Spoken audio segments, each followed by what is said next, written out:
नमस्कार दोस्तों, आज हम आपको 29 दिसंबर 2023 के मुख्य समाचार प्रस्तुत करेंगे। कृपया नीचे कमेंट करके बताएं कि आप किस क्षेत्र से हिमाचल न्यूज सुन रहे हैं। हिमाचल के विकास, पर्यटन और सामाजिक क्षेत्र की ताज़ा जानकारी के लिए हमारे चैनल को सब्सक्राइब करें और अपडेट के लिए हमें फॉलो करें। इन खबरों को अधिक लोगों तक पहुंचाने के लिए कृपया हमारा कंटेंट शेयर करें।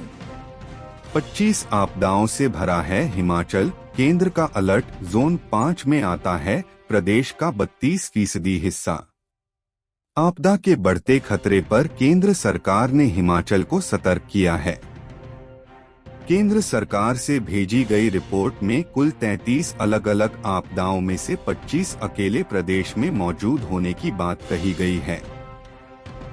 भौगोलिक दृष्टि से प्रदेश का करीब 32% हिस्सा भूकंप के लिए सबसे ज्यादा संवेदनशील क्षेत्र जोन 5 में आता है, जबकि अन्य जोन 4 में आता है। इसके अलावा प्रदेश को भूकंप, भूस्खलन, बाढ़, हिमस्खलन और सूखे सहित विभिन्न प्राकृतिक आपदाओं के लिए संवेदनशील करार दिया गया है। गौरतलब है कि बरसात के दौरान प्रदेश को भयानक आपदा का सामना करना पड़ा था। इसके अलावा प्रदेश में भूकंप के झटके भी नियमित अंतराल में आते रहते हैं। भूकंप जोखिम क्षेत्र में 32%, भौगोलिक क्षेत्र अत्यधिक क्षति जोखिम क्षेत्र जोन 5 में आता है, जबकि अन्य क्षेत्र जोन 4 में आता है। पहाड़ी क्षेत्रों में सुरक्षित निर्माण को बढ़ावा देने के लिए सेवानिवृत्त अधिशासी अभियंता अपनी भूमिका निभाएंगे। इस टीम में कनिष्ठ अभियंता से अधीक्षण अभियंता तक को शामिल किया गया है। उनकी मदद से शहरी और ग्रामीण क्षेत्रों में भवन निर्माण करवाने वाले लोग सीधा लाभ उठा पाएंगे। प्रदेश भर में 29 इंजीनियरों ने सुरक्षित भवन निर्माण में योगदान देने के लिए अपनी सहमति जताई है। आपदा प्रबंधन विभाग के सचिव डीसी राणा ने बताया कि राज्य आपदा प्रबंधन प्राधिकरण सिविल इंजीनियरों से अपनी जानकारी राज्य आपदा प्रबंधन प्राधिकरण वेबसाइट पर उपलब्ध करवाने का आह्वान किया है, ताकि संभावित खतरों को कम कर तकनीकी व्यक्तियों की सहायता से सुरक्षित निर्माण कार्यों को और बढ़ावा मिल सके। जितेंद्र 10 तक न्यायिक हिरासत में, कंप्यूटर ऑपरेटर जूनियर ऑडिटर भर्ती परीक्षा मामले में हुई है गिरफ्तारी। भंग हो चुके प्रदेश कर्मचारी चयन आयोग के पूर्व सचिव जितेंद्र कंवर को गुरुवार को अदालत में पेश किया गया। कोर्ट ने उन्हें एक बार फिर से 10 जनवरी तक न्यायिक हिरासत में भेज दिया है।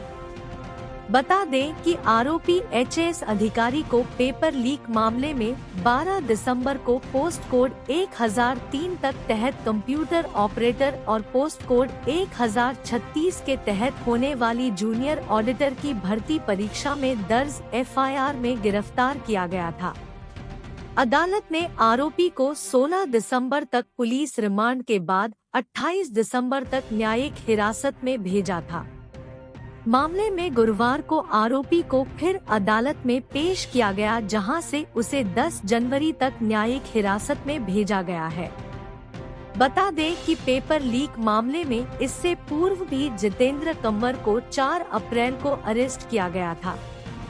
उन्हें पोस्ट कोड 965 के तहत हुई जेओआईटी की परीक्षा में आरोपी बनाया गया था।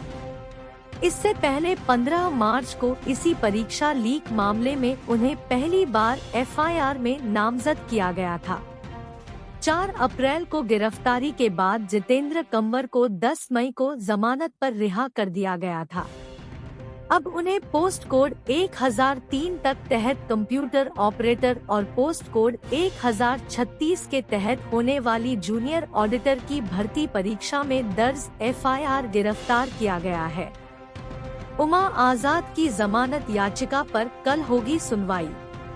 पेपर लीक प्रकरण की मुख्य आरोपी रही आयोग की निलंबित सीनियर असिस्टेंट उमा आजाद की सरेंडर याचिका पर भी गुरुवार को हमीरपुर कोर्ट में सुनवाई हुई। अदालत ने इस याचिका पर दोनों पक्षों की दलीलों को सुना है। अब इस मामले में 30 दिसंबर को फिर सुनवाई होगी। पंजाब की मॉडल से शिमला में दुराचार, लुधियाना के युवक पर लगे आरोप, धरपकड़ को पंजाब जाएगी पुलिस। पंजाब की एक मॉडल से शिमला में दुराचार करने का मामला सामने आया है। दुराचार करने वाला आरोपी पंजाब के लुधियाना का रहने वाला है। यह वारदात शिमला के होटल में घटित हुई है। जब यह महिला यहां शूटिंग के लिए आई थी, उसी समय आरोपी ने वारदात को अंजाम दिया। आरोपी ने उसके साथ जबरदस्ती शारीरिक संबंध बनाए हैं। पंजाब की रहने वाली 23 वर्षीय युवती ने जगतार सिंह संधू निवासी लुधियाना पर जबरदस्ती शारीरिक संबंध बनाने के आरोप लगाते हुए महिला पुलिस थाना न्यू शिमला में मामला दर्ज करवाया है। युवती का आरोप है कि वह प्रीटैक्स शूटिंग के लिए जगतार सिंह संधू के साथ शिमला आई थी और होटल में ठहरी थी, जहां पर जगतार सिंह ने उसके साथ जबरदस्ती शारीरिक संबंध बनाए हैं। हालांकि उन्होंने इसका विरोध भी किया और लेकिन आरोपी ने पीड़िता के साथ लगातार दुराचार किया।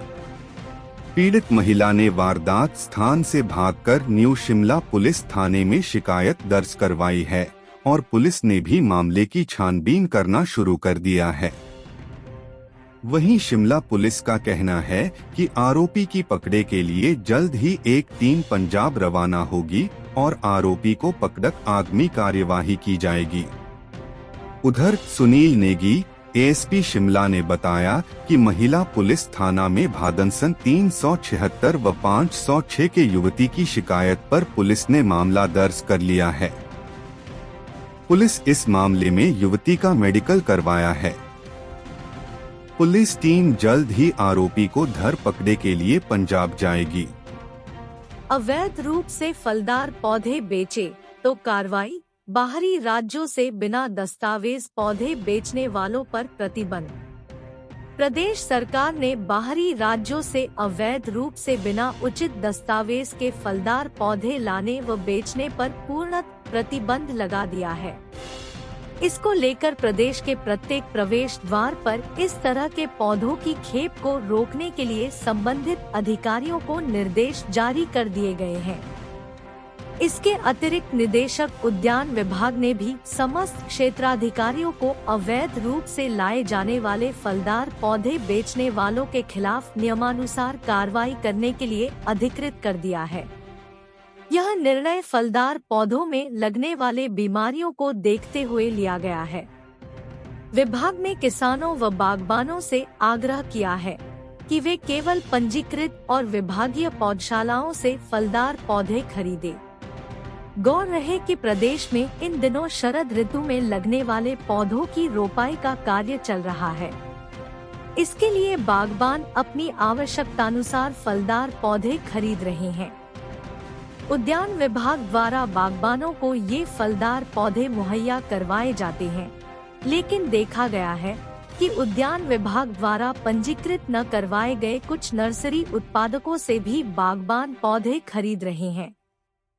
हालांकि इन नर्सरी उत्पादकों व सड़क किनारे फलदार पौधे बेचने वालों के पौधों की गुणवत्ता पर हमेशा ही सवालिया निशान रहता है।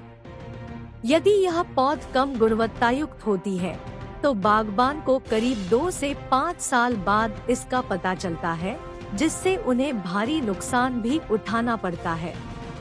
प्रदेश के प्रत्येक प्रवेश द्वार पर इस तरह के पौधों की खेप रोकने के लिए संबंधित अधिकारियों को निर्देश जारी कर अवैध रूप से लाए जाने वाले फलदार पौधे बेचने वालों के खिलाफ नियमानुसार कार्रवाई करने के लिए अधिकृत कर दिया है। डा कीर्ति कुमार सिन्हा, वरिष्ठ पौध संरक्षण अधिकारी एवं सक्षम प्राधिकारी ने बागबानों से आग्रह है कि वे गैर पंजीकृत पौधशालाओं और सड़क किनारे बिना किसी उपयुक्त दस्तावेज के बेचे जा रहे फलदार पौधों को न खरीदें। विभाग बागबानों को आयातित व अन्य उच्च गुणवत्ता वाले पौधे अपने क्षेत्रीय कार्यालयों के माध्यम से पहले आओ पहले पाओ के आधार पर उपलब्ध करवा रहा है। यह दस्तावेज जरूरी आयात अनुमति पत्र, नामित एजेंसी द्वारा PQ का रिलीज ऑर्डर, नर्सरी रोपण सामग्री का बिल चालान, नर्सरी का पंजीकरण, मान्यता प्राप्त प्रमाण पत्र, लाइसेंस, अनुवर्ती प्राधिकारी द्वारा पादप कीट एवं रोगमुक्त प्रमाण पत्र आवश्यक है। अब सड़कों पर नहीं जमेगी बर्फ, पीडब्ल्यूडी करेगा कैल्शियम क्लोराइड का छिड़काव, पायलट आधार पर प्रोजेक्ट लॉन्च। पीडब्ल्यूडी सड़क से बर्फ साफ करने को कैल्शियम क्लोराइड का इस्तेमाल करेगा। बर्फबारी से पहले कैल्शियम का छिड़काव होगा ताकि सड़क पर गिरने वाली बर्फ जम न सके। इसके अलावा कैल्शियम क्लोराइड का इस्तेमाल तापमान कम होने की वजह से पानी जमने वाली सड़कों पर भी होगा। यह पहली मर्तबा है जब पीडब्ल्यूडी अपने प्लांट में कैल्शियम क्लोराइड का निर्माण कर रहा है। हिमाचल का पहला प्लांट शिमला में स्थापित किया गया है।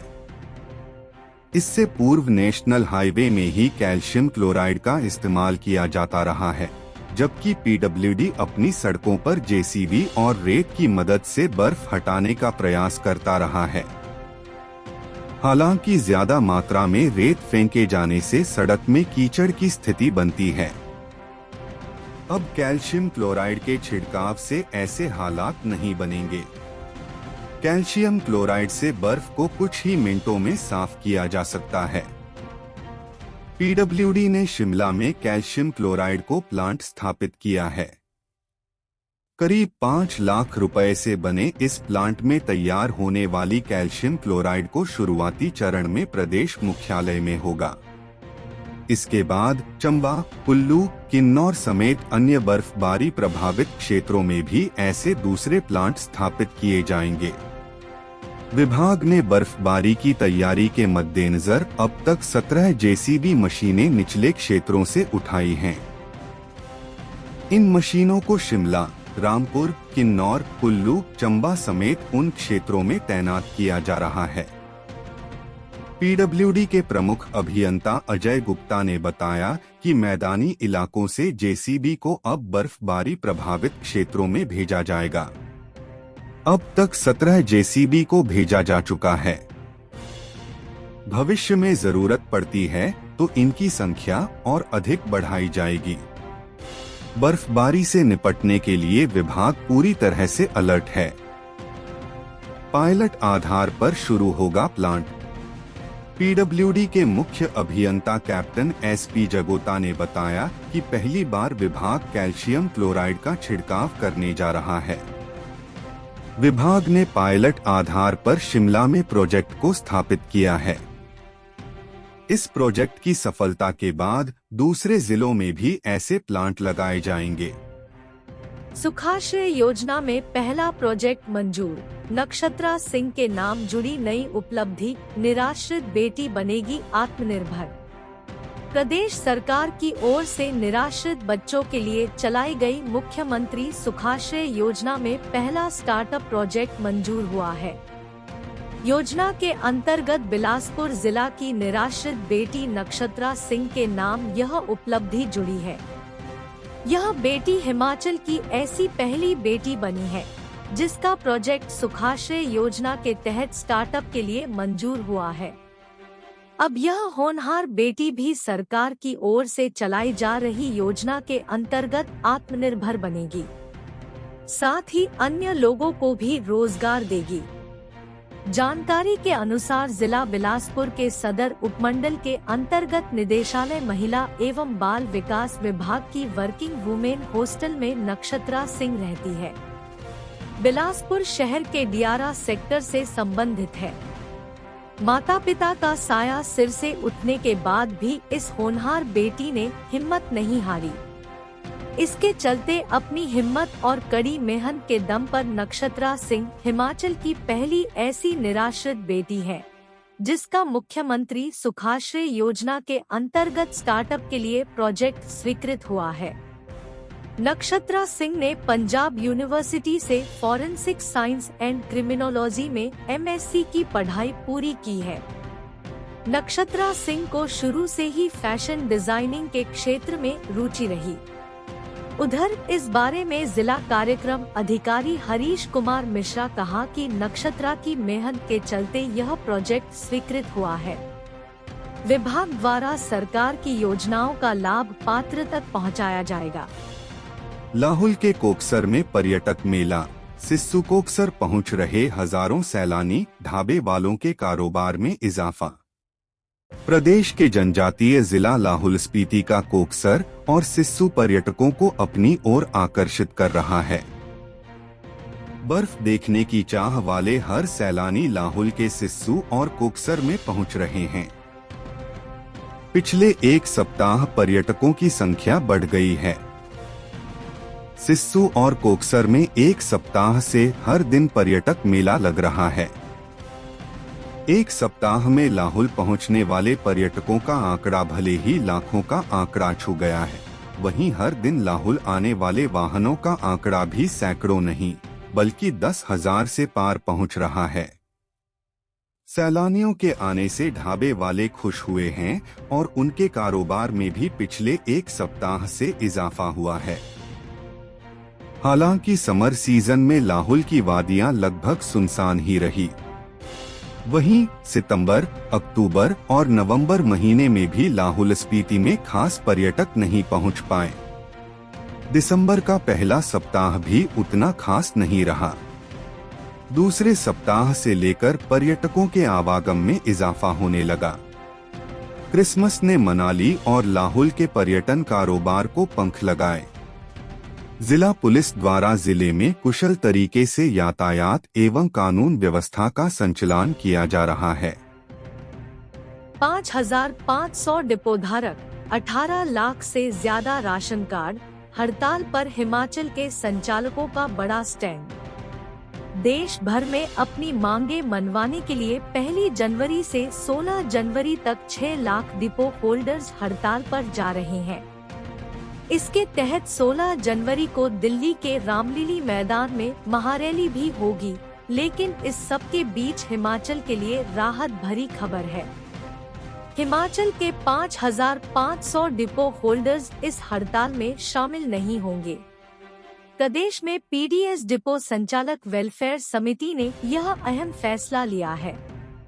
इसके तहत हिमाचल के डिपो होल्डर्स सिर्फ 1 जनवरी को सोमवार के दिन देशव्यापी हड़ताल को अपना समर्थन देंगे। पीडीएस डिपो संचालक वेलफेयर समिति के वाइस प्रेसिडेंट हर्ष ओबराय ने बताया कि प्रदेश के 18 लाख से ज्यादा राशन कार्ड धारकों की खातिर उन्होंने यह फैसला लिया है। हर्ष ओबराय ने बताया कि खाद्य आपूर्ति विभाग के डायरेक्टर आर.के. गौतम से समिति के नुमाइंदों ने बात की है। इस पर आर.के. गौतम ने पीडीएस डिपो संचालक वेलफेयर समिति को आश्वासन दिया है कि उनकी मांगों पर गौर किया जाएगा। इसके लिए समिति से बात की जाएगी। यही कारण है कि हिमाचल के डिपोधारकों ने उसके बाद अपना फैसला बदला है। वे 2 से 16 जनवरी तक लोगों को राशन देते रहेंगे। वैसे भी शुरू के 2 हफ्तों में ही डिपोओं में जनता राशन लेती है।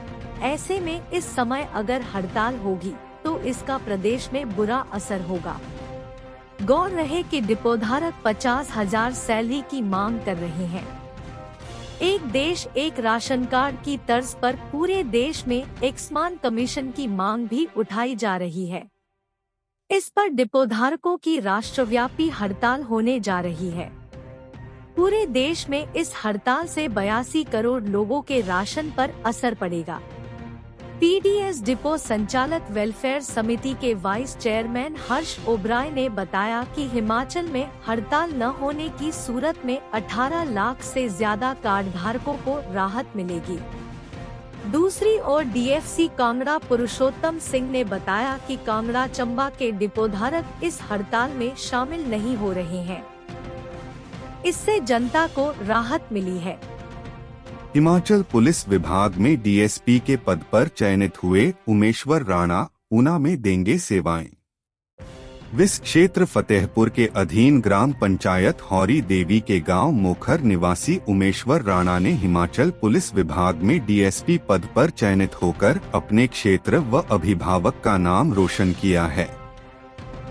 उमेश्वर राणा ने वर्ष 2022 में HAS की परीक्षा उत्तीर्ण करके यह मुकाम हासिल किया। वह अब ऊना में डीएसपी के रूप में अपनी सेवाएं देंगे।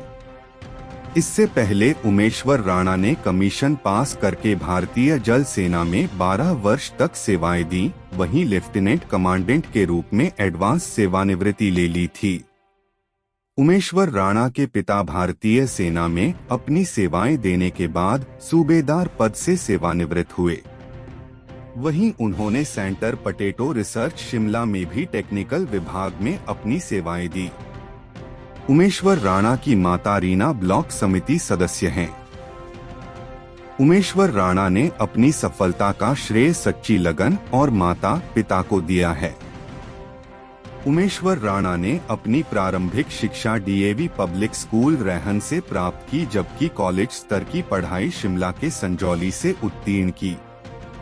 एचआरटीसी बस और ऑल्टो कार में जोरदार टक्कर, एक व्यक्ति की मौत, नौणी चौक पर हुआ हादसा। जिला मुख्यालय के साथ लगते नौणी चौक पर एचआरटीसी बस और ऑल्टो कार में जोरदार टक्कर हो गई। हादसे में एक व्यक्ति की मौत हुई है। मृतक की पहचान सुरेश कुमार 31 निवासी तलसरी के तौर पर हुई है। हादसे की सूचना मिलते ही पुलिस ने मौके पर पहुंचकर शव को कब्जे में लेकर पोस्टमार्टम के बाद परिजनों के हवाले कर दिया है। पुलिस ने घटना के संबंध में मामला दर्ज कर आगामी कार्रवाई शुरू कर दी है। जानकारी के अनुसार हादसे के समय एचआरटीसी की बस सरकाघाट से दिल्ली रूट पर जा रही थी। इस दौरान नौणी के समीप पड़कल में तेज रफ्तार ऑल्टो कार और एचआरटीसी की बस में टकरा गई। बताया जा रहा है कि इस दौरान ऑटो कार में सवार सुरेश कुमार गंभीर घायल हो गया।